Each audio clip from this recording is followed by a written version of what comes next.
Sons of the Hydra may just be the best Alpha Legion novel out there, and the lore implications going forward are incredible.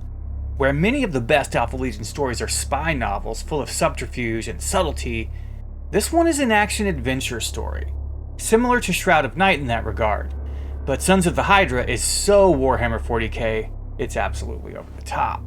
It has Loyalist Alpha Legionnaires in the form of the Warband, the Redacted, who are the protagonists of the story. But it also has Traitor Alpha Legion, Sisters of Battle, Ecclesiarchy, Word Bearers, Demons, a Demon Prince, Ultramarine Successors, a Necron Cryptech who says he's a Chronomancer, an Inquisitor and his accompanying Grey Knights, plenty of Legion Serfs and Cultists, and one absolutely awesome assassin. Sure, there's a massive twist, like any Alpha Legion story, but where this one is different is the guys are all converts to the Hydra's cause. The Redacted is an Alpha Legion cell of Marines who were all from other legions or chapters, and it is annoying to the real deal Alpha Legion warlord and Harrowmaster they work for, Quetzal Karthak, the Angel Bane. So the dynamic is there right from the start. Occam the Untrue is the leader of the Redacted and the commander of the Iota Eternus, a Q ship. Along with the Seventh Sons, the human vassals who serve him, he commands 5 other Space Marines, consisting of Arkan Reznor, the Warpsmith, who was formerly of the Mentors chapter, the sorcerer Carcinus Quota, who had been a Relictor in a past life, Autolicon Fex, who had been a Nova Marine, Sergeant Hasdrubal, the fallen Dark Angel, and my favorite, the former Night Lord, Vilnius Malik. And like any Alpha Legion warband, the Redacted are extremely skilled, but Karthak and his Sons of the Hydra Confederation of warbands all treat them like red-headed stepchildren. Karthak is hell-bent on killing off the Sons of Guilliman, and he's going about it by systematically eradicating entire successor chapters. He holds a grudge because he claims that he was on Escrador and saw Guilliman kill Alpharius there, who was probably Omegon in this story, but if you see my video on Guilliman vs Alpharius, you'll know the truth about this one. Too bad Quetzal Karthak wasn't aware that the Battle of Escrador only happened in a White Dwarf magazine, Index Astartes article in 2003, and was black propaganda spread by a heretical Inquisitor who was an Alpha Legion double. But still, his claim buys him street cred with the boys, and he's pulled off killing 5 entire successor chapters, because the Sons of Guilliman are so absolutely predictable. So he goes to destroy the Marines Mordant, and that's when he breaks out the Redacted for the mission. And they board the Marines Mordant's battle barge and totally ruin the Loyalists, just massacring them. They take the ship, it gets insane, and they're kitted out with a lot of custom gear, and they have a chameleonic armor that can appear to be from whatever chapter or legion they need to on the fly. So they disguise themselves as the Marines Mordant and allows them to totally infiltrate and do what they needed to do. But after they've taken the ship, the Necron Cryptech Omazar Volk appears and tells them that he's advised Karthak to fire upon them and destroy them. So Occam is like, why? And basically the Cryptech makes a deal with them, convincing Occam to turn on Karthak and murder him and all his dudes or suffer the same fate. And Occam is already aware that he's unliked and his boys aren't even considered anything more than pretenders who wear Alpha Legion colors. And Occam realizes he's been set up, and Volk admits he manipulated events, but it was necessary. So to survive, Occam has to bombard the planet where Karthak is at and just nuke the temple complex from orbit. And Occam knows he's just killed hundreds of thousands of regular humans and his brother Astartes. But the deal the robot wants is to get the Redacted to acquire an artifact for him. And in return, he'll show them where to find the Lord Dominatus of the Alpha Legion, who Occam immediately takes to be Omegon, as Occam is obsessed with 2 things. One being, Omegon is still alive and must be found, and 2, absolute loyalty to the Emperor above all else, which to Occam means the vision the Emperor had for humanity during the Great Crusade, and he sees the current Imperium to be an absolute affront to that. Occam is old school. He hates the Imperium in the way we all want Rabute Guilliman or Lionel Johnson to hate it. And his hate is pure, and his passion for killing the Imperium is every bit as real and as heavy as that of his heretic brothers. So Occam and the Redacted go off on a Goonie adventure on their own Lord of the Rings quest, and the prize in this one, the glaive itself, is a Tesseract. The Tesseract for the location of Omegon. Okay, the Necron does not specifically say it is him, only calls him the Lord Dominatus, and says that Karthak had been working for him and that his robot self and Occam had been also by default as well. This tells Occam all he needs to know, and it is ironic that his name is Occam, I'll say that. But he gets hellbent on the idea that the Necron is just stupid and wouldn't know an Omegon from a particle accelerator. So this Lord Dominatus is definitely Omegon, in his twisted thinking. And the Necron cryptex sends them in the right direction. They go to an ice planet under the cover of the snow and ice and blizzards. Look at the book cover for this novel and you'll get a good idea of the place they're in. And they come into a place where there are sisters of battle facing off against demons of the warp, the ecclesiarchy is present, and the world seems under assault from heretical forces. So they follow a group of battle sisters back to their base, clinging on to the underside of an immolator tank like Indiana Jones if he was Chuck Norris. And they make it into the compound that way. A fortress of ice and steel. These sisters have it pretty bad. I mean, they're literally stuck out on Ice Planet Zero fighting chaos. When they sneak into the facility, it isn't the Tesseract that they are going after, but the means to get to it eventually. They have to save the Wordbearer's Dark Apostle, who is held captive and being tortured by the sisters. The Redacted end up on top of an elevator going up a huge icy shaft. Think a sci-fi version of The Wall on Game of Thrones and how the elevator works. And inside the elevator is a group of battle sisters who have the Wordbearer Dark Apostle, Gora Shank, bound and naked. They've got him in chains and have tortured the hell out of him, literally. The Dark Apostle has been exorcised and his possessing demon removed. He still refers to himself as we and sees himself as only half of who he truly is. And his face is basically melted off by frostbite. It's just a blackened mockery of what it had once been. The sisters have had no mercy nor even empathy for the heretic Astartes. They're pissed that he's there and want to inflict purifying suffering on him in the Emperor's name, of course. They aren't total psychos or anything. But yes, it goes about how you think it would. An Alpha Legion Spec Ops team against a handful of battle sisters, serfs, and church boys. They cut into the elevator and shoot everyone up except the Dark Apostle. And they learn some serious intel about how an entire crusade, a white crusade, is being prepared to go into the Maelstrom and mess up the Wordbearers and ruin their whole day and spoil all the fun they've been having. At first, the Redacted are wearing Wordbearers' colors in order to try to fool the Dark Apostle, but he sees through it, so they drop the act. He agrees to take them to the place where the Tesseract is kept, as it is where he wants to go anyway, to face the judgment of the demon prince he works for, as he's apparently a failure and got caught, and now he's not even blessed enough by the dark gods to even be possessed by the demon that had him before. They get back to their ship, and the Dark Apostle leads them into the Maelstrom, to a demon world that the Wordbearers are using as their base of operations. Now, the Iota Eternus is a Q ship, so it is a freighter that has been kitted out with hidden weaponry and the firepower of a battle barge, essentially. But due to its nature, the guns have to be readied and put into place, hauled out and installed before firing. And the Wordbearers signal them to not ready their guns or they'll be shot out of the sky. To dock at a certain dock, and only for Gora Shank and Occam the Untrue to disembark. On the way to the planet, the moons of the world all turn and look at the Iota Eternus, as each one has a giant eye that opens and stares right at them.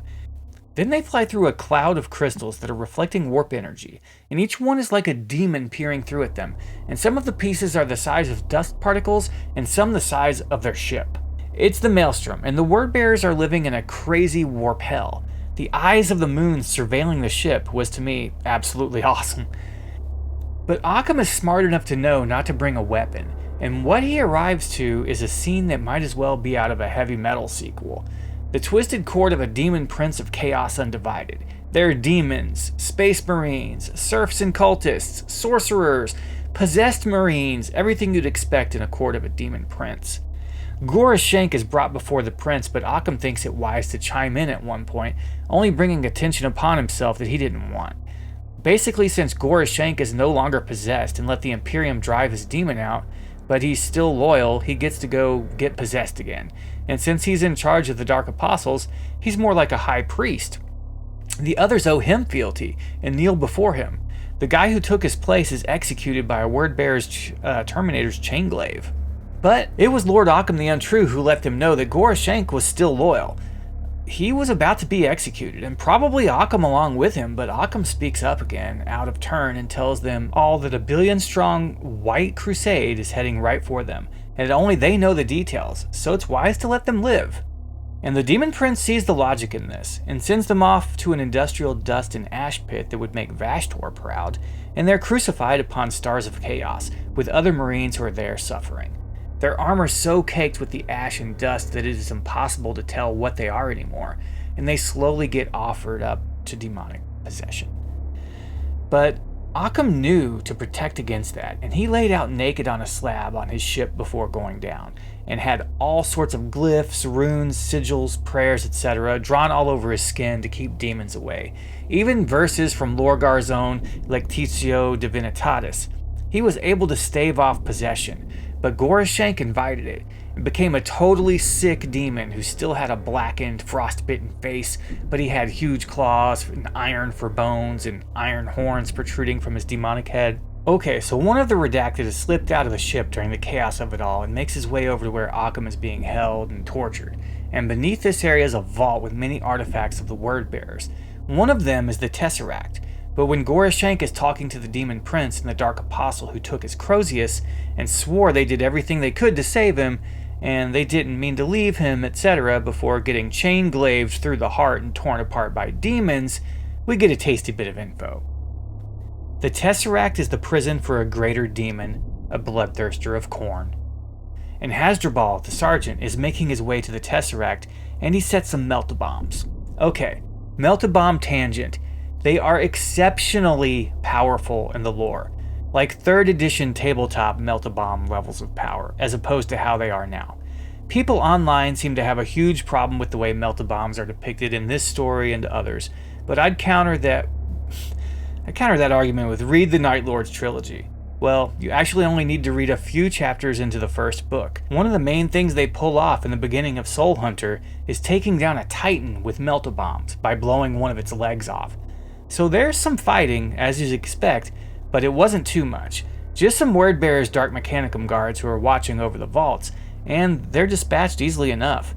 But once the Tesseract is acquired, it appears to just be a black cube that completely changes shape and size, constantly shifting, like some sort of Necron version of the box from Hellraiser. And demons show up, and some of them are exceptionally difficult to take down.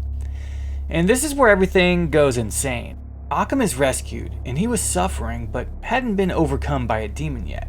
And Gorashank is totally possessed again. They link up with the other Redacted and find that the Iota Eternus is now captured by none other than Quetzal Carthac. He didn't die in the orbital bombardment, but he was mangled, as were most of his surviving Sons of the Hydra, which were really just a few guys left, including a Terminator with a bionic leg who hobbled now. So Occam knows that Carthac isn't messing around, and the one Redacted that was still on the ship had led him aboard, betraying Occam, Autolicon Fex, the former Nova Marine. Of course he's working with the guy who wants to see the end of the Sons of Guilliman. Now things go sideways in multiple ways, but the story is just reaching its crescendo, so that is appropriate. Occam orders his assassin Mina Perdita to pull a sick maneuver and destroy the ship's Gellerfield. So when they were fighting the Marines Mordant at the beginning of the story, the Iota Eternus got possessed by a demon. The ship was overwhelmed for a moment as its Gellerfield went down, so it had been possessed before, and it did not go well for the men aboard the ship. And Mina Perdita had a very specific reason for being among the Redacted. She had been tasked with assassinating Quetzal Carthac, but got caught. So Occam was allowed to take her into his service, as she was a powerful ally to have. And by taking out the Gellerfield, she killed everyone on the ship by feeding them to demons, including herself. But more importantly, including Lord Quetzal Carthac.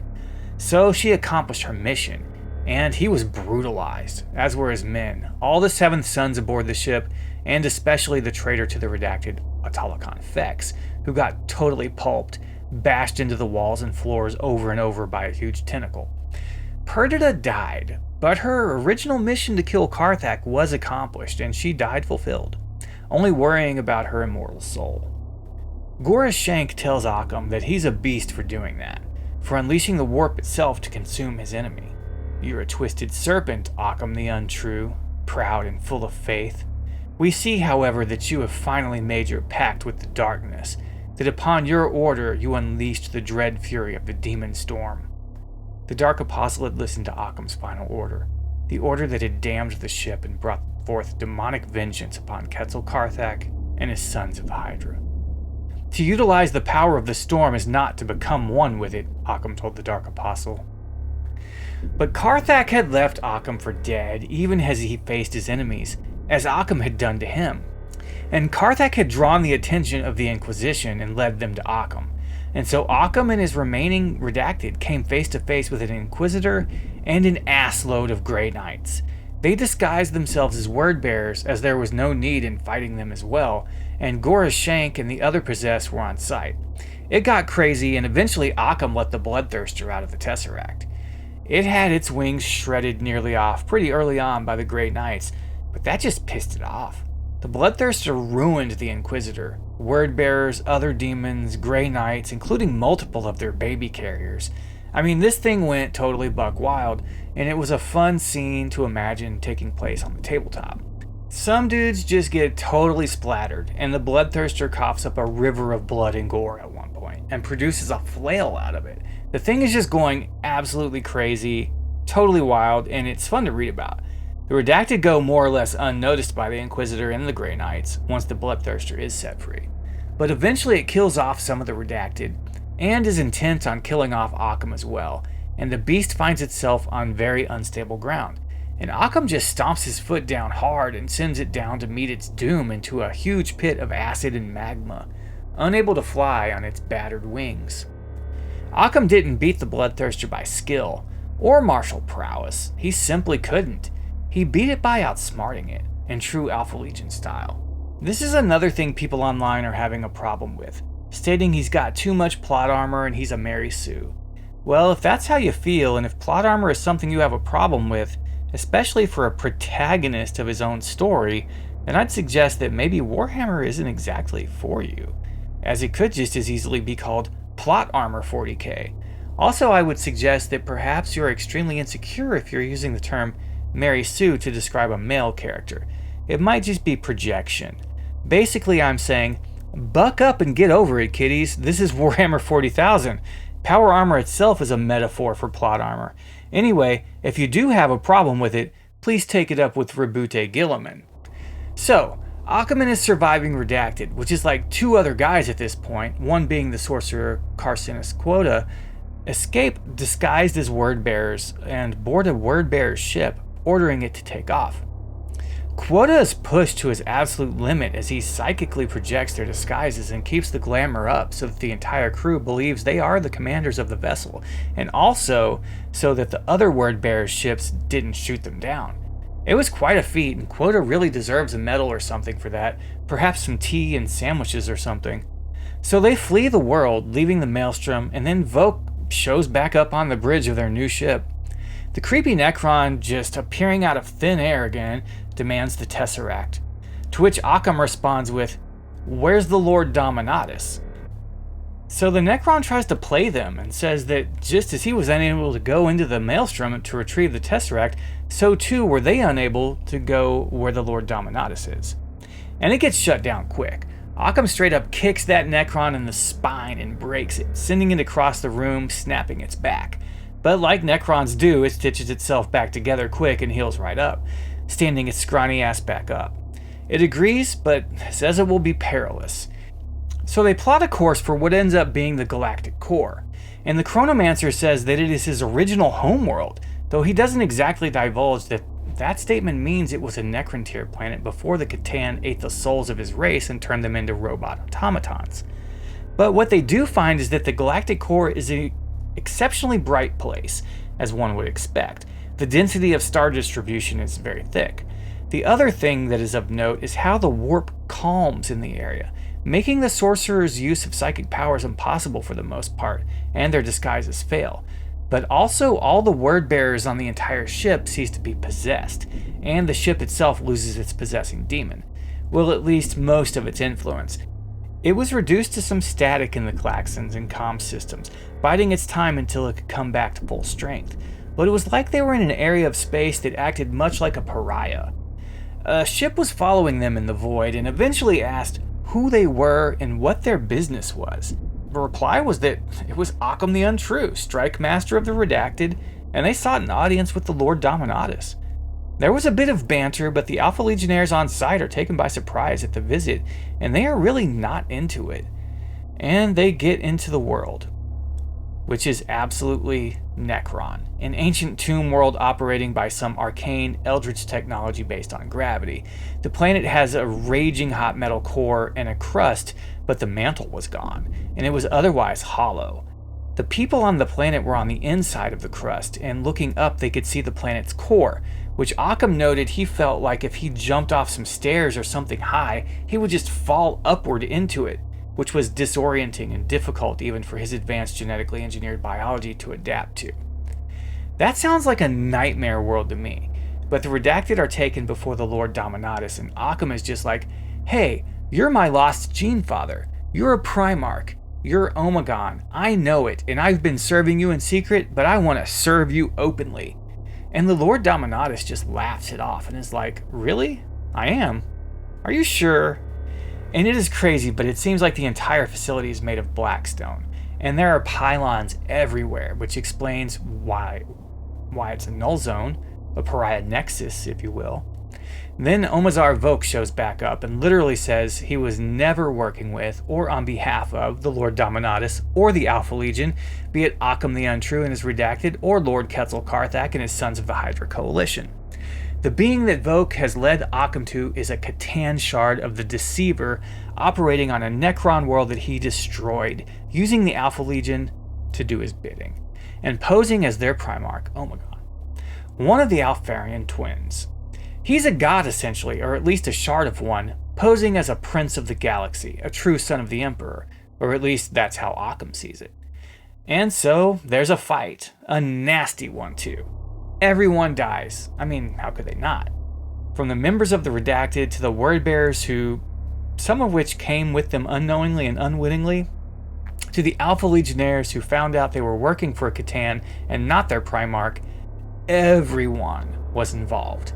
And only Occam walks away. It takes the sacrifice of both Quota and Malik, who's my favorite by the way, as he's still a Night Lord through and through, and ultimately smarts to bring him down and save Occam the Untrue. The Catan is impervious to their plasma guns. He takes a melt-a-bomb in the face and just absorbs it. It literally just makes him surge in power, and he grows massive, becoming a storm, a giant pillar that extends all the way to the planet's core, rippling arcs of power like a Category 5 hurricane. It only makes him stronger.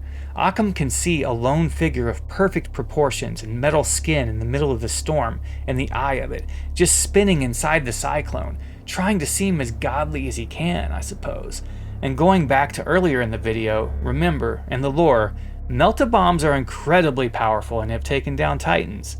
So the Deceiver Shard is feeding off the power of the planet's core, and the storm that he is, that his necrodermis cannot contain any longer, is raging and roiling across the city they're in, and it destroys buildings and structures, pyramids that the Alpha Legion are firing from, and just tearing everything up like a force of nature. And the beast destroys an emitter that is firing a steady and thick green beam at the planet's core, and it stops emitting, which begins to destabilize the fake gravity, and everything goes haywire. Occam orders his ship, the Wordbearer's ship, to fire on it, and calls out the Wordbearers who can't be trusted and will want to kill everyone, but Occam states anything helps. He says that the Catan thinks itself a god, but there's only one true god, and that god's blood flows in their veins as Adeptus Astartes Space Marines. He sort of rallies the troops with a desperate call to kick the thing's ass once and for all, and he does a good job of it. I like that they make the Deceiver out to be an actual god-tier being, something of immeasurable power, something that is an unstoppable cosmic horror that Space Marines would never stand a chance against in any way whatsoever, no matter how many of them there are or what they were armed with. But it gets desperate. Malik is killed with just a glance. He turns into a greasy smear of ash up the steps of the pyramid. But it brought Occam one more moment of life.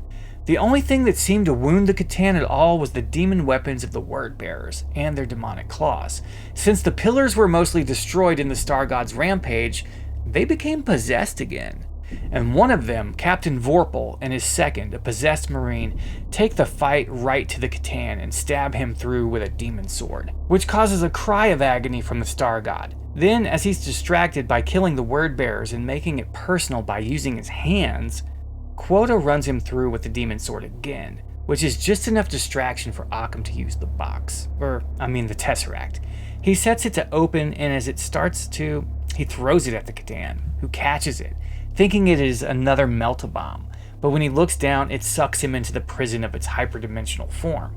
The power of the Star God shreds the pyramid, the crust of the planet, and starts an arc between it and the Tesseract and the planet's core, but eventually it sucks him in, then drops to the floor, leaving Occam the lone survivor. It sucks because everyone died. Coda died moments after stabbing the Catan, but when the dust settled, Occam had lost everything. His men, his ship, his brother legionnaires, his mission, all of it for a lie. For the schemes of the great Necron chronomancer Omazar Voke and his desire to visit revenge upon the star god that consumed his people. And it seems like the particular shard of the star god Mephatron that destroyed Voke's people did so many millions of years ago, possibly. Ostensibly. But it would only be recently that the Catan took up the mantle of Omegon in his perception of time. So Voke shows back up and is like, hey, looks like I picked the right guy for the job after all. And Occam puts 2 rounds into his head and then climbs the pyramid of Blackstone to ponder the secrets of the universe. But a few words were exchanged between him and Voke, and if we read between the lines, there is something there that is quite revealing. Voke said that it wasn't the Primarch, and he had to deceive Occam to get him to act, knowledge he had the entire time. But Occam replies that he's curious why the Deceiver Shard even knew of Omegon, and claims that the Shard definitely had knowledge it shouldn't have possessed, unless it really knew about Omegon, which is just enough thread for Occam to start pulling. And Voke says that the best lies are always ones that have a lot of truth to them, or are surrounded by truth, something to that effect. But basically he's saying that Occam has the information he needs, he's just too stubborn to look at it. And this is where we go, or where I go, full David Icke, and I go off the deep end. But I think this story may have just been telling us that Occam has had the answer to his question the entire time. Occam is the only one of the Redacted whose past allegiances aren't revealed. Occam seems to be one step ahead of all those he's up against, to pull off feats of mental focus and strength and tactical genius beyond his brothers. So the clues are there. Occam the Untrue, who's loyally serving the Emperor as he struggles to tear down the Imperium that cancerously overwhelmed the galaxy in his name, may just in fact be the very man he was searching for, and ironically, not even know it. It's subtle, but the clues are seeded all throughout the story. We'll have to see when he pops up again, but whether he's indeed Omegon with amnesia, Amnesiagon, or Alpharius, or if he's who he's supposed to be at face value, he's in possession of a Tesseract that contains within it a shard of the Deceiver. So let me ask you this. The Necron Cryptek was killed, and since Occam made off with the ultimate prize, perhaps it was he who was playing the Necron all along. For if he really was Omegon, pretending to be a pretender, searching for himself, what better cover could there be? We must consider psycho-conditioning and mind-wiping, which we know the Alpha Legion does extensively, and consider the possibility of the Primarchs, or one of them, losing their original personality and mindset if a mission went wrong. One thing is for sure, there were a lot of Alpha Legionnaires who believed that Omegon was still around, not just Occam. And one thing 40k loves is irony. Nothing would be more ironic than an entire novel of Omegon running around trying to find Omegon after getting treated like a dog, an outsider, and a gimp by his own legion. We have to ask ourselves, how is Occam the Untrue aware of what the Emperor's original vision even was for the Imperium? How does he know of the Great Crusade and the Imperial Truth, the atheist empire that was built by the original Legiones Astartes? He seems to be driven by a dream that died millennia ago, and his peers seem to have lost sight of it completely. To me, this is more evidence that Omegon is in fact Occam the Untrue, whether he's aware of it or not. And the final clue, he doesn't say he's Alpharius even once, not a single time, which is also kind of funny to me in an Alpha Legion novel. Even Cassar used that line on Karn in Shroud of Night. Imagine the movie The Terminator without the most iconic line in action movie history, "I'll be back." An Alpha Legion novel without a single "I am Alpharius"? Questionable. Sounds like the work of the Omega.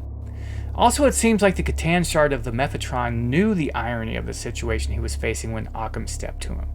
Who needs plot armor when you're a Primarch? Ask Gilliman this question, not me. I, for one, would be happy to see Occam remain a Lord of the Alpha Legion, just as we're led to believe. But I do think the evidence speaks for itself. Let's apply Occam's razor to this one and cut right to the simplest explanation. And feats like we saw in this book don't come from anything less than a son of the Emperor himself.